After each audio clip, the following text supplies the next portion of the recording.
Breaking news. Jubilee hills ఉప ఎన్నిక దగ్గర పడుతున్న వేళ మాజీ ఎమ్మెల్యే మర్రి జనార్దన్ రెడ్డి ఇంట్లో ఎలక్షన్ ఫ్లయింగ్ స్క్వాడ్ సోదాలు చేసింది. ఉప ఎన్నికల్లో పంచడానికి భారీగా డబ్బు నిల్వ ఉంచినట్లు ఫిర్యాదు అందడంతో రైడ్స్ చేసింది. కేంద్ర బలగాలతో తనిఖీలు చేస్తున్నారు ఎన్నికల సంఘం అధికారులు. బీఆర్ఎస్ ఎమ్మెల్సీ తక్కెళ్లపల్లి రవీందర్ ఉంటున్న నివాసంలోనూ సోదాలు జరుగుతున్నాయి.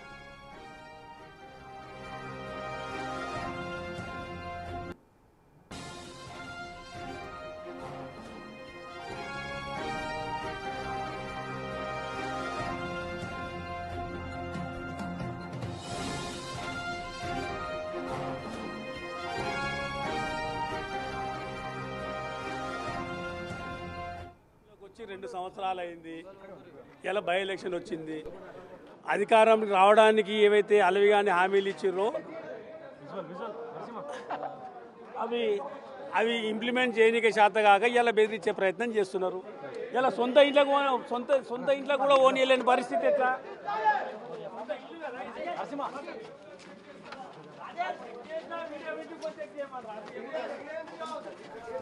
రెడ్డిగా జూబ్లీ హిల్స్ బై ఎలక్షన్ల వేళ అప్పుడు అటు మర్రి జనార్దన్ ఇంట్లో ఎలక్షన్ ఫ్లయింగ్ స్క్వాడ్ సోదాలు నిర్వహించడం చర్చనీయాంశంగా మారిందని చెప్పాలి. అయితే ఎలక్షన్లో కూడా అటు భారీగా డబ్బు పంచేందుకు భారీగా డబ్బు అయితే నిల్వ ఉంచినట్లయితే సో ఆయన ఇంట్లో ఎలక్షన్ ఫ్లయింగ్ స్క్వాడ్ అయితే సోదాలు నిర్వహిస్తుంది.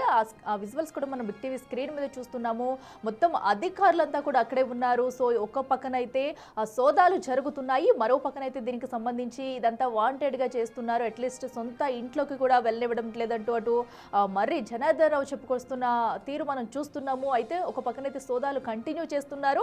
ఇక అటు మరో పక్కనైతే బీఆర్ఎస్ కి సంబంధించి కూడా కొంతమంది ఇళ్లలో సోదాలు అయితే జరుగుతున్నాయి. అయితే నిజంగానే భారీగా డబ్బు అనేది నిల్వ చేసి ఉంచారా? సో ఎందుకంటే బై ఎలక్షన్ అనేది హోరాహోరీగా మూడు ప్రభుత్వాల మధ్య కూడా హోరాహోరీ పోటీ అయితే నెలకొంది. సో ఈ నేపథ్యంలో ఇప్పటికే ఒక పక్కన ప్రచారాలు హోరెత్తుతున్న వేళ గెలుపుపై ఎవరికి వారి ధీమా వ్యక్తం చేస్తున్నారు.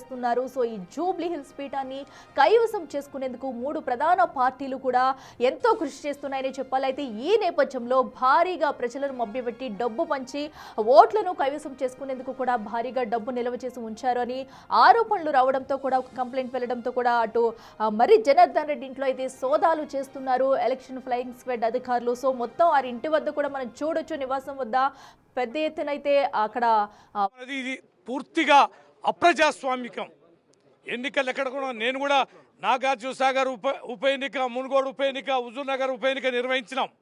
కానీ ఎప్పుడు కూడా ఇట్లా కాంగ్రెస్ నేతల మీద కనీసం నియోజకవర్గాల్లో కూడా ఎక్కడ దాడులు చేయించలే.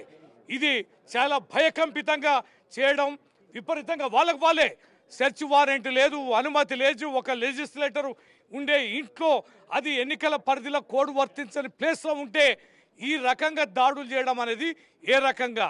నిన్న పొద్దట్టించి విపరీతంగా అందరి క్యాడర్లను పోలీసు సిఐలు ఎస్ఐలు భారీ ఎత్తున వెళ్ళడం, మా బూత్ కమిటీ కన్వీనర్లని, మా బస్తీ నాయకులని బెదిరించడం. బిడ్డ రేపు నువ్వు ఈయనే ఉండాలి, ఇంకా 3 ఏళ్ళు సర్కారు ఉందని చెప్పని. పోలీసు ఏంటి ఇలా? పోలీసు బెదిరించడం ఏంటి? పోలీసు ప్రత్యేకత తీసుకోవడం ఏంటి? ఒక పక్కన అభ్యర్థి గుండాయిజం, మరో పక్కన రాత్రులు పగులు లేకుండా మా కార్యకర్తల నాయకుల్ని పట్టుకపోవడం. ఇది ఖచ్చితంగా గుండాయిజంలో భాగంగా పోలీసు వారు ప్రయత్నం చేస్తున్నారు. ఎన్నికల కమిషన్ విజ్ఞప్తి చేస్తున్నాం, ఏం చేస్తుంది ఎన్నికల కమిషన్ అనేది.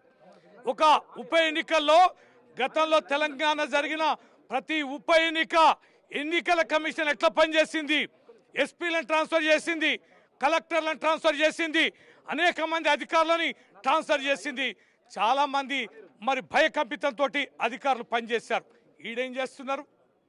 ఇన్ని గంటలైనా సెర్చింగ్ అయిపోద్ది, అయినా కూడా బయటికి వెళ్ళరు. సెర్చింగ్ అయిపోయిందంటే అయిపోయిందని అంటారు, కానీ గేట్లు మాత్రం తీయరు. అంటే ఏదో ఇళ్ళల్లో పెట్టైనా మమ్మల్ని కేసులలో ఇరికించాలనే కుచ్చల ప్రయత్నాలు చేస్తారు. ఎవరు లేనప్పుడు వాచ్మెన్ గేట్ తాళం తీశారు, లోపలేదో పెట్టారని చెప్పేసి అంటా ఉన్నారు. ఆరోపణలు వస్తాయి, ఎంతవరకు నిజం అది? ఎస్, ఇది దుర్మార్గం. అదే కనీసం వారి ఓకే మీరు హ్యాండ్ ఓవర్ చేసుకుని మమ్మల్ని పిలవాలి, మాకు సమాచారాన్ని ఇవ్వాలి, మా సమక్షంలో డోర్లు తెలవాలి, ఇల్లు సెర్చ్ చేయాలి. మరి నువ్వు ఇల్లు నీకు నిజంగానే ఉంటే అధికారికంగా తీసుకోవాలి, లేకపోతే నిజంగానే నీకు వెరిఫై చేసే అధికారం ఉంటే మమ్మల్ని పిలవాలి కదా. ఈ ఇంట్లో ఉండేది ఎవరు? అంటే మీరు రాకముందే ఓపెన్ చేశారా గేట్లు? ఓపెన్ నేను రాకముందే ఇల్లు మొత్తం వాళ్ళ కంట్రోల్కి వెళ్ళిపోయింది. నాకు బయట వేరే నేను ప్రచారంలో ఉన్న జూబ్లీహిల్స్ నియోజకవర్గంలో నేను అక్కడి నుంచి తెలవగానే పరిగెత్తుకొని రావడం అనేది జరిగింది. ఇది భయపెట్టడం, అన్యాయంగా కేసులో ఇరికించి నాయకత్వాన్ని పక్కదొర పట్టింది. అంటే ఆంతర్యం ఏమనుకోవచ్చు దీని వెనకాల ఉన్నది? ఓడిపోతున్నామనే భయం, పీఠాలు కదులుతున్నాయనే భయం. ఈ ఎన్నికల్లో ఓడిపోతే రేవంత్ రెడ్డి కుర్చీ కూల్చడం ఖాయం అనే భయం ఆయనకు వచ్చింది. అందుకే నిన్న మంత్రులతో రివ్యూ చేశాడు.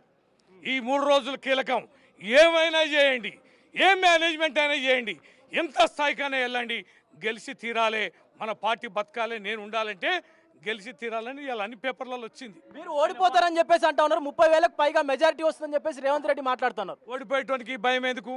గా చిన్న స్థాయి కార్యకర్తలు పిలవడం ఎందుకు? గా సిఐలు స్టేషన్లో పిలవడం ఎందుకు? ఫోన్లు చేసి బెదిరించడం ఎందుకు? వందలాది మంది మీద ఈ దాడులేంది? గుంపులు కాంగ్రెస్ రాత్రి 11-12 గంటలైనా కాంగ్రెస్ పార్టీ కార్యాలయాలు ఓపెన్ చేసి డబ్బులు మస్తారు. మొత్తం మహిళా సంఘాలకు పంపిణీలు అయినాయి. ఇవాళ మొత్తం పోలీసు బూత్ ఇల్లు తిరుగుతున్నారు. మమ్మల్ని ఇట్లా భయకంపితం చేసి, మమ్మల్ని రిస్ట్రిక్ట్ చేసి, వాళ్ళు ఓటర్లకు డబ్బులు మస్తూ వాళ్ళ క్లియరెన్స్ ఇవ్వడం కోసం మమ్మల్ని ఇబ్బందుల పాలు చేస్తున్నారు. ఇది ఖచ్చితంగా ఓటమి అంచన ఉన్నారు కనుకనే ఈ రకమైన చర్యలు పాల్పడతాడు. గెలిచే మొగోడివి అయితే మాతోటి ఎందుకే పంచాయతీ? నీ పని నువ్వు చేసుకో, ప్రజలు నీకు బ్రహ్మాండంగా ఒట్లేస్తారు కదా. ఇక నీకు ఇతర ఇష్యూలు ఎందుకు? నీకు ఖచ్చితంగా ఇది ఓటమిని భరించలేని రేవంత్ రెడ్డి చేస్తున్న రాజకీయ క్రీడ, రాజ్యాంగ విరుద్ధం, అప్రజాస్వామికం. ఒక ఉప ఎన్నికల కమిషన్ కూడా మరి ఈ రకంగా నిర్లిప్తంగా ఉండడాన్ని మేము చాలా తీవ్రంగా ఖండిస్తున్నాం.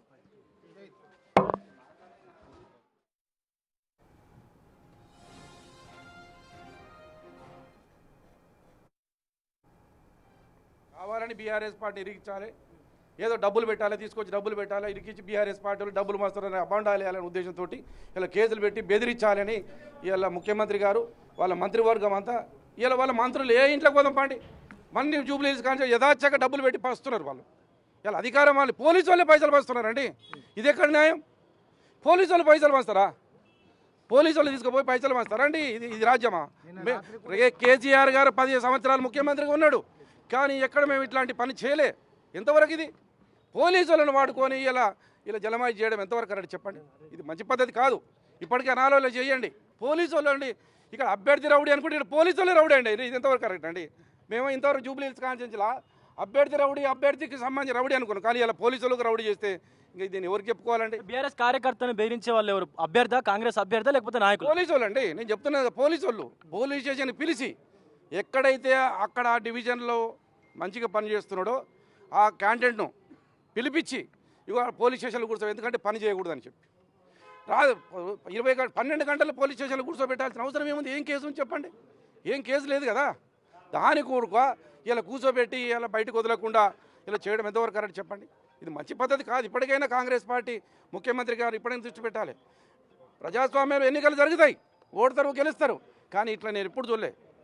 నాకు ఈ 30 సంవత్సరాల 40 సంవత్సరాల రాజకీయంలో, కానీ ఇప్పుడు బై ఎలక్షన్ల మీద, బై ఎలక్షన్ అండి, ఒక ముఖ్యమంత్రి అయిన వ్యక్తి ఒక నియోజకవర్గం ఒక్కసారి వస్తాడు, కానీ ఒక ముఖ్యమంత్రి అయిన వ్యక్తి బస్తీలో తిరుగుతారండి, బస్తీలో కార్నర్ మీటింగ్ పెడతారండి ముఖ్యమంత్రి అయిన వ్యక్తి. మంత్రులు ఇంటింటికి తిరిగి ప్రచారం చేస్తున్నారంటే వాళ్ళ పరిస్థితి ఏమి?